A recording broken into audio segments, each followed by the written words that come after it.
All right, thank you everyone for joining and for having me here today. My name, like Mike said, is Sarah Espinosa. I'm the Assistant Director for Training and Professional Practice at the Illinois Student Assistance Commission. Hopefully everyone's familiar with ISAC, but if not, this is just a little bit about who we are. We are pretty much the state agency that oversees financial aid, but we also focus on college access. So the division that I'm a part of, we're College Access Services, and we focus on helping students, any student, find their path for after high school. Um, so while we do traditionally work with a lot of high school students, I think it's important to highlight that that's not the only population that we serve. So we do also work with transfer students, returning adults, um, pretty much anybody who wants to pursue an education beyond high school.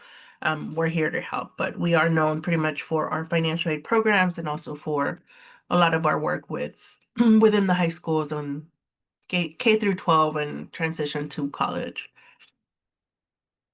All right, so this is some of what I have on here for today, but I do talk a lot. So if you need me to wrap it up. Don't be afraid to cut me off, Mike. Or if you all need me to repeat anything, feel free to let me know. I'll try to keep an eye on the chat. I know someone from my team might be joining. Um, and so if you see someone answering any questions in the chat, that's probably someone from ISAC.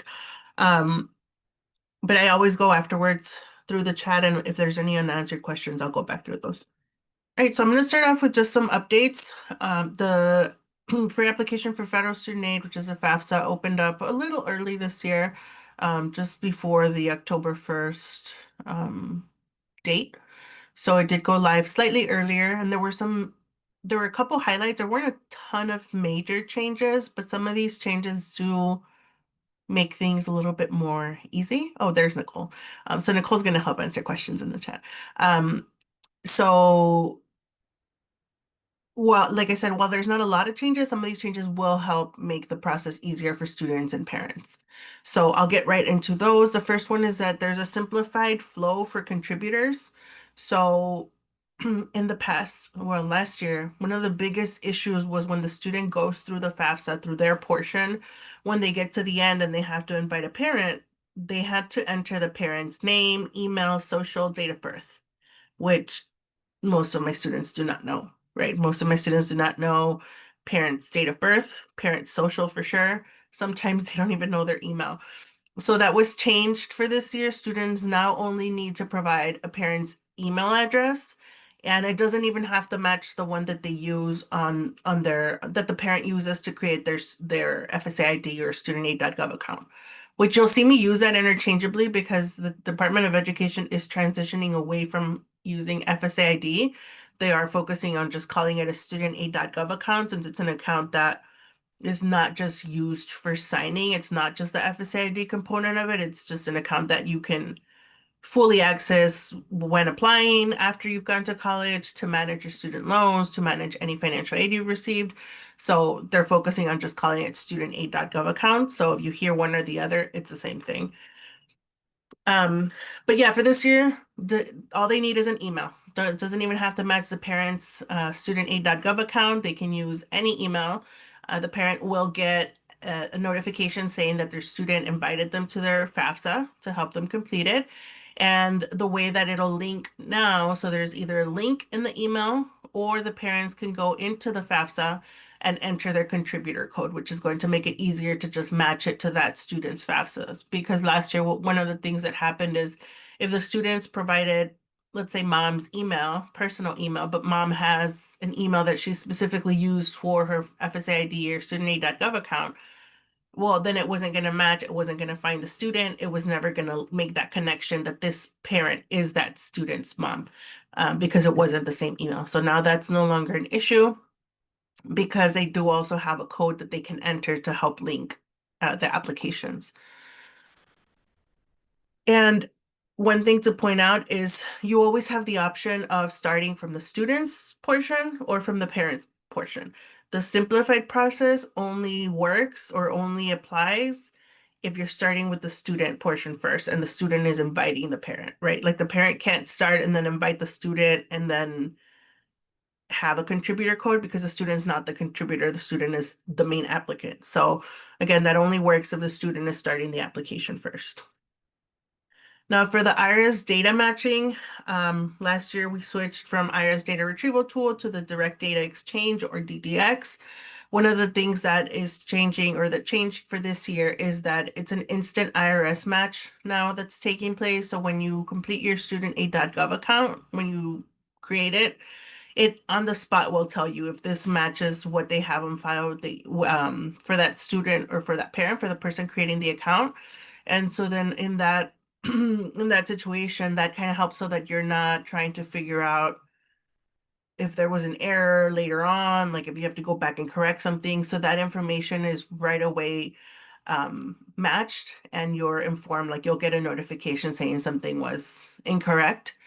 So you don't have to wait on that later. The only people who cannot go through that instant match are contributors who have an ITIN. It only works for users who have a social security number. So typically ITINs are a different database within the IRS, and so they're not doing the data matching for that. Only if you have a social. They are working on it, but no guarantees when it will be available. Definitely not for this cycle. One of the other things that came back for this year, and for those of you that have families who have small businesses, this will be good news for them. So last year they had removed the exemptions for small family businesses and small family farms. So those were all considered assets. That the exclusions or the protections are now back in place. So if a family owns a business with 100 or fewer full-time or full-time equivalent employees, then that business is considered a family business and the family does not have to report the net worth of that business, right? Doesn't mean you don't report the earnings from that, but those earnings are already accounted for in your tax return. You just don't have to report the business as an investment or as an asset. Same thing will apply with farms on which the family resides. So if you have a family farm, you reside on that farm does not have to be reported as an asset. As an asset, it's pretty similar to the home in which you live, which you don't report the home in which you live. It's the same thing with the farm. And then they also added the net worth of a commercial fishing business and related expenses if it's controlled by a family. So those are the exclusions that came back. Well, if it's owned and controlled by the family, those are the exclusions that came back for this year. So just keep those in mind, especially for, I didn't see it with a lot of students for the business portion specifically, but I did see it impact a lot of students with whose families lived on a farm because then they had to report that as an asset. So either one or the other, if your student was impacted by that, just know that those protections are back in place. So make sure that those students are reporting that information correctly. And they did update the help text on the FAFSA so that once you're going through the asset information, when you get to the portion that asks for the current net worth of businesses and farms, there is updated language on there to reflect that those exemptions are back in place. So you'll see on here, I mean, it's a little hard to read, but it says enter the net worth of the students, businesses, and income producing farms. Net worth is the value of the businesses and farms minus any debts owed against them. Do not include a family business with 100 or fewer full-time employees, farms where the family resides, or a commercial fishing business and related expenses.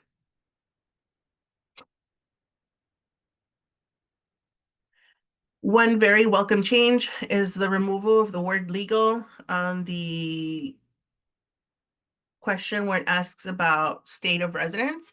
So for many years, there had been conversations about removing the word legal from parents' state of legal residence because having the word legal often confused families as to whether that was related to immigration status. In reality, it's never been about immigration status. It's just about the state you reside in. But because it has that word legal, it did create a lot of confusion. So for this year, the word legal was removed. So when you see that question about state of residence, that's all it says now. So it's just state of residence. No, the word legal has been removed and it does tell you on there. Usually this is a state where the parent lives. So there is clarification on that as well. Any questions on that portion? I mean, there weren't a ton of changes for this year, but there were I think the ones that are on there are significant enough for a lot of our students where, some of them were impacted by those changes in investments or assets. Um, the data matching on the instant matching is going to be super helpful. So while it wasn't a lot, I think it's definitely some stuff to help us navigate that process a little better with students. And again, I know Crystal joined as well. So Crystal and Nicole are in the chat. If you have questions, you're welcome to put them in the chat and they can also help answer them as I go through. I included on here just a couple, maybe like 3 or 4 common things that we see create a lot of chaos when it comes to the FAFSA. And I think the FAFSA on its own sometimes is very chaotic. So some of these things just add extra steps or extra burden to the students if we're not careful with it. The first thing is a name. I mean, as simple as it sounds, students don't always include their name the way that it is listed on their social security card. That's how they need to enter it, right? So like, let's say Michael. Michael, you can't enter Mike. If your social security card says Michael, you have to go by Michael, right? And so that's a very common mistake that we do see where our students will enter their nicknames or their shortened names. So they shouldn't be abbreviating or anything. They have to enter everything exactly as it appears on their social security card. If their name is longer than the space that's provided, which is not super common, but it is something that we see, um, you just keep typing until you run out of space. Don't remove any punctuation. So if your name is hyphenated or has an apostrophe, do not remove those. It has to be exactly as you entered it, as exactly as it's entered on your social security card. So what you do is just type as much of your name as you can fit in that space, and then if you run out, that's okay. Parent information is another big one. There's only for purposes of the FAFSA and financial aid in general, there's only 3 types of parents. There's biological parents, adoptive parents, and step parents, which step parents are only considered step parents when they're legally married to a biological parent. So if mom has a boyfriend, boyfriend cannot be listed as a step parent. If, let's say, dad is remarried, so he has a spouse, that is a stepmom. But let's say dad passes away. Once the dad's no longer in the picture, she's no longer considered a stepmom. So it's only while they remain married to a biological parent. So it's only those 3 types of parents. And these questions do, or these criteria do make it kind of hard for some of our students because they have often very unique living situations or very unique living arrangements where maybe they're living with a grandparent or legal guardian, another relative. So I did want to specify that no one else is considered a parent unless they have legally adopted the student. And so that'll include legal guardians, that'll include foster parents. They're not considered parents. They should not be reporting their info on the FAFSA. In fact, students who have legal guardians are often going to be independent and won't need any parent information at all. It doesn't matter if anyone else claims a student on their taxes or if they're financially supporting the student, they're not considered parents unless they meet one of those definitions. Another criteria where we often see mistakes, and it kind of goes hand in hand with dependency in general, is the criteria for unaccompanied homeless youth. So when you see those questions about whether a student meets the criteria for unaccompanied homeless youth, keep in mind they have to meet both criteria. It doesn't just say, are you homeless? It says, are you unaccompanied and homeless? Or are you an unaccompanied homeless youth who is at risk, an unaccompanied youth who is either homeless or at risk of being homeless or is self-supporting and at risk of being homeless. So you have to keep in mind, unaccompanied means that they're not in the physical custody of a parent or guardian. And then homeless means that they're lacking fixed, adequate nighttime residence. And so that portion is I think the tricky one. Um, because if you just flat out ask a student, hey, are you homeless? That's what the question is asking. Often they don't consider themselves homeless, but by definition they would be. So if they're floating around like in a friend's couch, they're staying at a shelter, they're living in a motel, they're living in their car. Often students just think of homelessness as like physically living on the street. So they don't consider some of those other living situations homeless. So it's important that we go through the criteria and explain to them what these definitions are. On the other hand, if a student is homeless, so they do meet that criteria for being homeless, let's say they're living in a shelter, but their parent is present, the parent is also at the shelter, then that student is not unaccompanied. That student can provide parental information. And more than likely, I mean, very often it is a situation where yeah, they can report parent info, but there's not a lot of income to report, which often, contributed to them being homeless. Maybe they lost their job or had it, whatever the situation was. Even if there's not a lot of income, but the parent is still in the picture, then parent info is still needed. And that's okay. It's okay to report zeros as income. A lot of this information gets verified by financial aid offices, so they will follow up with a student and say, hey, I noticed you completed your FAFSA. It says that your parents had zero income. And often they'll just have students complete an additional income verification form where they would list any additional sources of income just to show, okay, if your parents don't have income, how are they supporting you or your family? So those things are a little tricky, but just keep in mind for this one specifically, they have to meet both criteria. So unaccompanied and homeless. Youth isn't really defined anymore. It used to have a specific definition where I think it was you had to be under the age of 19. But then there were a lot of students that were still left in limbo, and so they removed that youth definition a few years ago. Just if you have to report parent info, then this applies to you. So unaccompanied homeless youth, as a whole. And then a couple of smaller things that I wanted to highlight because they're small on their own, but they do create some problems with students when they're completing the FAFSA. The first one is not understanding the role of or how to answer dependency questions. So I've been doing this with ISAC for 14 years now, and very often I do hear advice to students from, whether it's a family friend or somebody who was able to be independent for whatever their situation was that, oh, just make yourself independent, they'll give you more money or it'll be easier. And that's not necessarily the case. You really can't just be independent unless you have a valid reason. So some of those valid reasons could be if the student fled abuse, if the student was abandoned by the parent, if the parent is incarcerated. So the student would have to have something that they could show documentation for to the school if they're selected for verification, which they likely will be. So just understanding that dependency isn't something that you can just override.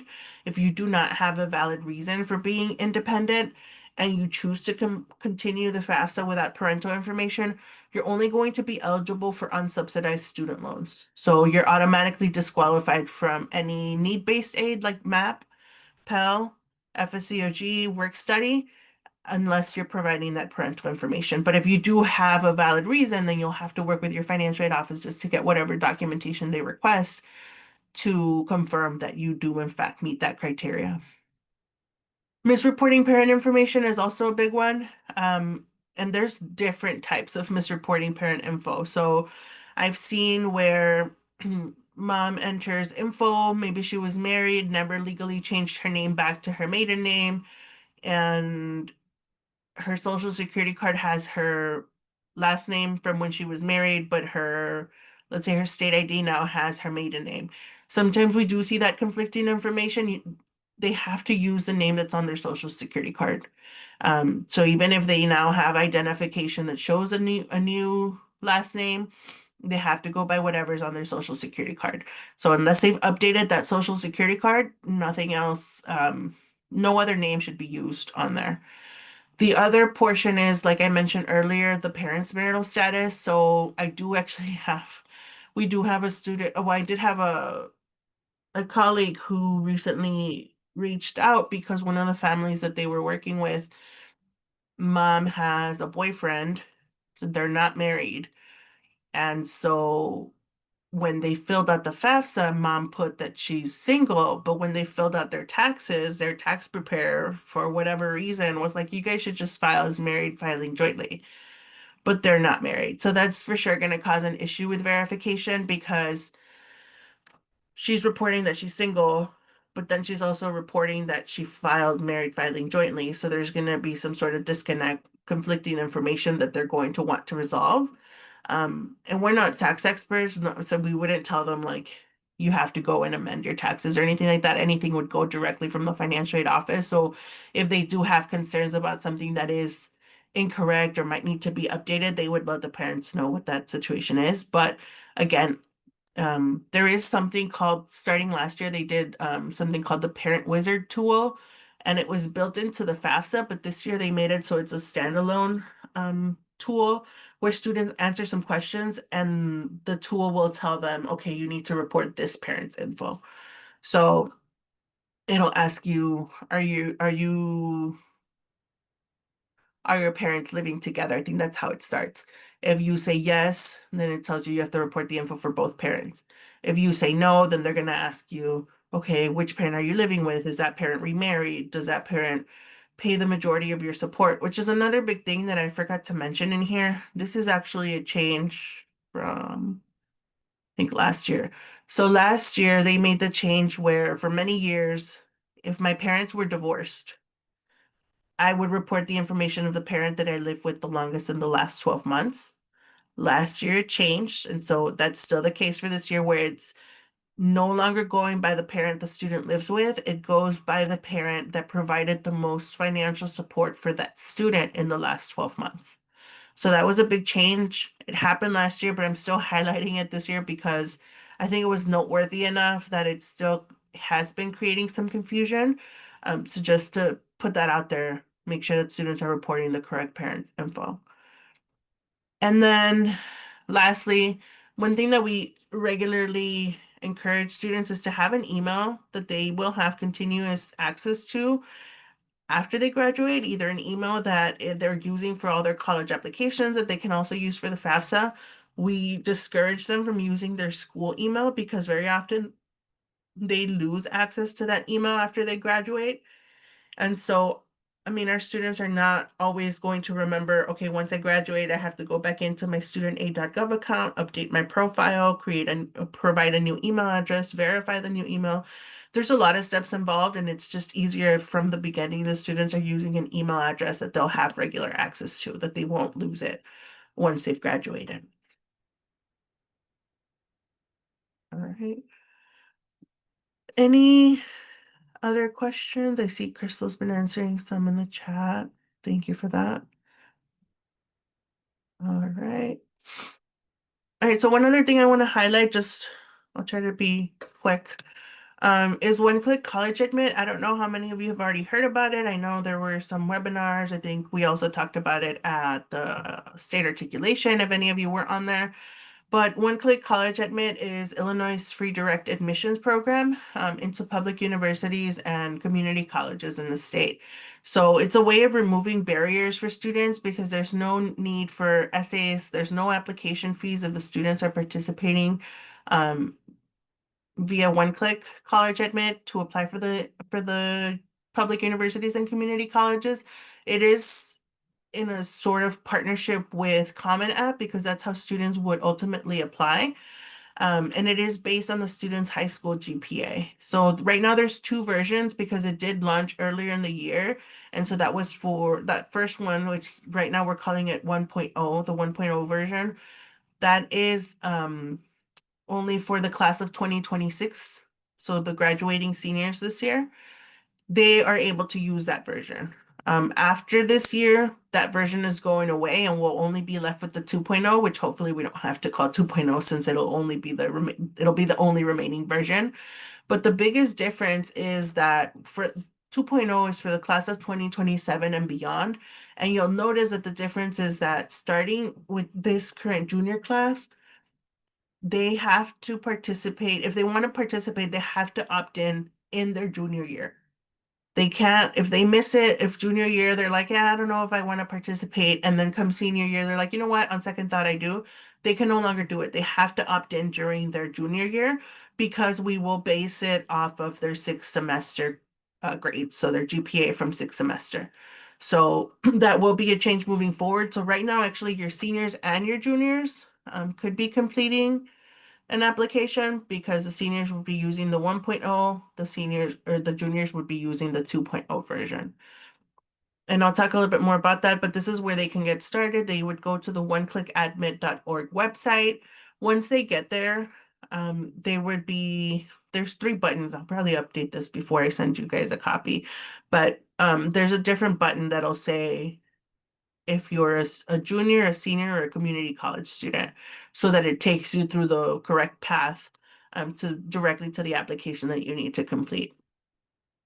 So for the current high school seniors, the 1.0 process starts off with, I mean, it launched January 2025.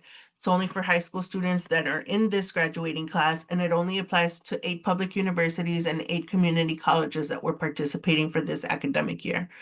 And the big difference with this too is that it relies on self-reported GPA. So students are reporting their own GPA on there. Students would then create a common app account, indicate their address in Illinois. That's how they get sort of clustered into this program, is based on their address. They're determined, okay, they reside in Illinois. They're completing this application. That's how their fees also get waived. So then the student would enter their GPA and the GPA scale, and then Common App runs matches weekly to figure out which colleges they could potentially get an offer from. Then the students will get an email from Common App saying these are your offers from direct admissions, and if a parent email was provided, an email is sent to them as well. So the students will be informed if they got any offers. Parents will be notified as well if parent info was included. Then the student can act on those offers within Common App. So they would be able to move those into their colleges tab, My Colleges tab, and then they submit the application via Common App. But again, it wouldn't require any extra essays or any application fees. Now for juniors, the process is very different, and this is the 2.0 version, and this is the version that will remain after this school year. So it's right now it's a one-click 2.0. So this is a direct admission process as defined by HB 3522, and it does include community colleges as well. It also expanded the number of universities that are participating, which includes 10 public universities, and U of I and UIC are participating with a sort of outreach plan to notify students of, that they can apply, that it's still an option. They're just not participating in the direct admission portion of it. And this one, the difference is it uses verified GPA. So we will get those GPAs directly from the schools. No need for self-reporting it. It comes directly from the school, whether that's a counselor, the person who does transcripts, whatever it is. We don't need transcripts. We just need a verified GPA. In this case, juniors would complete an opt-in form to allow their GPAs to be sent to ISAC for match process. So if a student does not complete an opt-in, they cannot be considered for this program because schools can't just send us the student's GPA if there's no authorization from the student. Universities will have to provide ISAC with a minimum GPA for those matches by March 1st and every March thereafter. This is just for this initial year. It's March 1st, 2026. UAUC and U of I must provide the access criteria to ISAC by February and every February thereafter. High schools would then, so the program's going to be open. Students can continue to opt in all the way through May. And then come July, July is the deadline for schools to get us their students' GPAs. So high schools have to provide those GPAs of those juniors only that opted in by July. And I have a little table here that I'll show you in just a sec with some of those dates. ISAC will then match for direct admissions and provide that data to Common App for high school students. And then Common App will be the ones to email the students about their offers. They'll complete the enrollment process via Common App, and then ISAC will provide the universities and the colleges the names and contact info of students who received those offers to their institutions. So it sounds a little bit more complicated than it really is. I think it's just so wordy to explain it. But one thing to keep in mind is for this 2.0 version, there is an opt-in process required. And so either the student or the parent, if the student is under 18, it has to be the parent that provides that consent that through the opt-in form. Um, but somebody has to opt in, right? So if the student is under 18, it has to be the parent. If the student is 18 or older, they can opt in on their own. But only the students who complete that process will be matched for direct admissions. ISAC will host the platform for high school and community college students to opt in. Right now, if you go to our student portal website, that's where the opt-in, or it'll be mirrored to the FAFSA non-participation form that's on our student portal website. Sorry. So it's a very similar model to what we use for the FAFSA non-participation forms. If you've helped any of your students complete a FAFSA waiver, on the student portal, it's a very similar process, and it is also housed within that platform. The nice thing is that because it is also housed within that platform, you'll also be able to see a list of those students via Gap Access. So if you have access to the Gap Access platform where you're able to see FAFSA completion for your students, there's now going to be an extra checkbox that'll tell you if like a student opted in for one-click college admissions. So in that case, you would have a full list of your students there so that come July, you know which students you have to send GPAs for. And again, we don't need transcripts, we just need verified GPAs. This is the information that's collected on that opt-in form. So pretty much demographic info. Like I said, it's very similar to the non-participation form. And then there's a couple of optional demographic questions for students on first gen status, race, ethnicity, and gender. But again, those are optional. And I'm going to skip through these just in the interest of time, but this is how students would go through that process. They start off based on the type of student they are, whether that's a public, private, homeschool student, or a community college student. And then they'll go through the consent form. So this is where they consent to release their information so that ISAC can share that with Common App for direct admissions matching. This is what it looks like. So these are the steps. This is just basic info, date of birth, phone number. This is where they certify, and if a parent is the one signing, this is where the parents sign. Now for the school, one thing that's nice about it is when they enter their school name, it's got like a smart search. So once they start typing the name of the school, it'll come up because sometimes students are having, like if you list, I don't know, Richard J. Daley College, some students will just type in Daly College. Some of them will type in Richard Daly. Sometimes they'll type Richard J. Daly. So when they start typing, I think it's the first three letters, it'll pop up the list of these are the schools that match that those letters that you typed.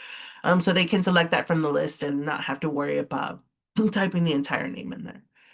And this is where parents provide their signature, has information about FERPA and releasing of student records, and the optional questions for the juniors. So the deadline for juniors to complete this opt-in form is May 22nd of 2026. That's the very last, like they have to do it before that date. That is the deadline. If they miss that deadline, they can no longer participate. It does close on the 22nd of May. And this is just an overview of the dates. So, the platform opened on is August, August 15th. It'll stay open through March. And during that time, we're doing webinars. We'll update more info regarding how this looks in Gap once we have more of that available to share. But we will be having webinars on that to walk you through that process as well. May 22nd, the opt-in platform will close. July 1st is the deadline for schools to submit us those verified GPAs for the students that did opt in. And then by September 15th, students will be notified of their direct admissions offers. So the nice thing about this process is that because it does start off in junior year, they're starting off senior year already knowing if they have any direct admissions offers. So starting senior year, they will have that notification and any follow-up steps that they need to complete in order to accept those. All right. And then just very briefly, sorry, because I know I've run well over 3 minutes. Just some resources to highlight. The Illinois College Access Network, or Illinois CAN, is a network that ISAC has taken over. It used to be a standalone organization. It now resides within ISAC. And we have a couple of different objectives within it, but essentially it's a group or network of college access practitioners that come together to try to improve access to post-secondary education, specifically for low-income first-gen students. And so this lists out our objectives. The committee does meet quarterly, virtually. And so that's nice because I know sometimes folks from other parts of the state that are not in the Chicagoland area want to participate in these. And there's not always been opportunities for it, but these are virtual. So if you're interested, you can go to illinoiscan.org and sign up to be a member. There's no cost, and you'll get information about how to join the network, when to attend the meetings, and any other events that are hosted. I do, like I said, I oversee the training department at ISAC, so I do handle any of our trainings or training requests. So we do offer in-person and virtual trainings for school counselors, college and career um, and college access professionals. So anybody pretty much other than financial aid offices that wants training on things like the FAFSA, the alternative app, working with special POPs, which would include students in DCFS care, foster care, undocumented students. Those are all things that we cover. We also have at least once a year, we have a financial aid certification series. We'll be offering it in the spring. We have a number of webinars throughout the year. We also focus on the Illinois PACE framework. We do trainings on that and helping schools implement their own frameworks within their schools. So anything that you need, you are welcome to reach out. You can reach out to me directly and then we can set something up. We'll have more information about Financial Aid Completion Initiative, but if you're not aware, this is a tool that allows you to log in and it will have your roster, your high school senior roster. And this is where you'll be able to see which of your students have already completed a financial aid form, whether it won't tell you, it won't specify if it was a FAFSA or the ALT app, but it will tell you if they completed a financial aid application form or if they completed an opt-out waiver. And this is also where the one-click college admit stuff will be housed. So you'll be able to see where students, which students opted in. We have the First Gen Scholars Network, which is open to students who are first generation. This allows them to connect directly with an ISAC mentor, which is an FGSN mentor. And then we connect them with programs on their campus, whether it's that first gen program at their school or other events that ISAC is doing, so that the student has some sort of support as they transition into college. And we focus a lot on the transition from senior year to freshman, so that once after that freshman year, students have some sort of support system on campus. And then we do have the FAFSA toolkit available. This just has resources and examples on different types of communication that can be sent out. I drafted a couple of different sample emails that you can use for volunteers, or a robocall script if you have FAFSA workshops and you just want to quickly schedule a phone call that's going to go out to parents. You can feel free to use the wording from any of those flyers or sample messages for your own events. And then the big highlight, and this is how I got my start at ISAC, is the ISAC Core. The ISAC Core is a group of recent college graduates that serve as near peer mentors for students throughout the state of Illinois. We are based, or they are based around the entire state. When I started at ISAC, I was a core member in the Chicagoland area on the south side. And so what I did was I partnered up with a number of different high schools to have FAFSA office hours throughout the day, FAFSA completion events in the evening, financial aid presentations for students and parents. So core members are there to assist in any part of the process. I also did college essay workshops where I would, help students write their essays or review them for them. So, I mean, core members honestly do a lot, and a lot of the work is just great. I really enjoyed my time as a core member. And so every year we have a new cohort of core members come in. And so we're always hiring, just FYI. But also, after the pandemic, we did not transition, but we also added an option for virtual meetings, which I think especially this year with a lot of um, what's been going on with the current administration and families that sometimes feel a little bit targeted, they are opting for virtual meetings just because it's something they don't have to leave their home for. They're not giving us any type of major info. They really just create an appointment online. I think they just provide an email address on there. So they can go to ISAC booking and schedule an appointment with a core member, or they can reach out to their nearest core member using their zip code on the student portal link that's at the bottom of the page. And I'll share this with you, Mike, so that if you want to send it out, so everybody has live links to everything on here. And here's my contact info. I do have additional info on here as well about upcoming trainings. If you go to our PD, which is professional development page, you can request trainings. I usually do ask that we have a small group of at least 10 for these, and especially if it's in person, just because we're a really small team and we do outreach for the entire state. But one thing to highlight here as well is it's important to sign up for e-messaging. So if you are interested in getting any updates, news from ISAC, it's not like a weekly newsletter or anything like that. So it's not like we're spamming you. We'll just send out emails when events or important deadlines come up. So like when I put the training schedule together, we send out a notification that goes out to all of our partners that are part of that listserv. Um, to say, hey, our trainings are open for registration, or hey, MAP is being suspended. We're anticipating the FAFSA needs to be completed by this day in order to get MAP. So those are the types of communication that we'll send out, or any events that we're hosting. So if you are interested in info about those, I would highly encourage you to register for e-messaging. And I didn't get to include it in here. I honestly did forget. But one thing to point out, and I'll put it in the chat, is we do have a link on our ISAC website where you can order materials for your counseling centers or for your students or for your events. I would suggest scheduling if you need it for like a workshop or something. I would say give it like 2 weeks at least beforehand when you request those materials. But the materials are free and they are shipped to you at no cost. So if you do need any of our handouts, all of the PDFs are available online so that you could take a look at it first before you order it. Or even if you're like, I really want this, but I don't have time to order it, you can also print it out if you prefer to do that.